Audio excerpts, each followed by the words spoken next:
இன்றைக்கி பிரேக்ஃபாஸ்ட் கூட ரெடி பண்ணலை, லீவ் விட்டுட்டோம் கிச்சனுக்கு. இன்றைக்கி வந்து ஒரு மேரேஜ் ஃபங்க்ஷன் இருக்குது. ஸோ அதுக்காக எல்லாருமே கிளம்பிட்டோம். தேனாம்பேட்டில் எஸ்ஐடியில் ஒரு மேரேஜ் ஃபங்க்ஷன். ஸோ அதுக்காக கிளம்பிட்டோம் காலையிலேயே. அன்றைக்கி கிளைமேட் ரொம்ப நல்லா இருந்துச்சு, வெயிலே இல்லை, ரொம்ப சில்லுன்னு சூப்பராக இருந்துச்சு.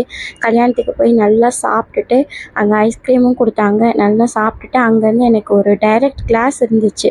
எப்போவுமே ஆன்லைனில் இருக்கும். ஆன்லைனில் காலையில் முடிச்சுட்டு ஆஃப்டர்நூன் வந்து டைரக்ட் கிளாஸ் வச்சுருந்தாங்க. அது முடிச்சுட்டு வீட்டுக்கு வந்துட்டேன். எல்லோரும் என்ன படிக்கிறீங்க, எந்த கிளாஸ் நீங்கள் அட்டன் பண்ணுறீங்க நிறைய பேர் கேட்குறீங்க. நான் வந்து master diploma in acupuncture therapist பண்ணிகிட்ருக்கேன்.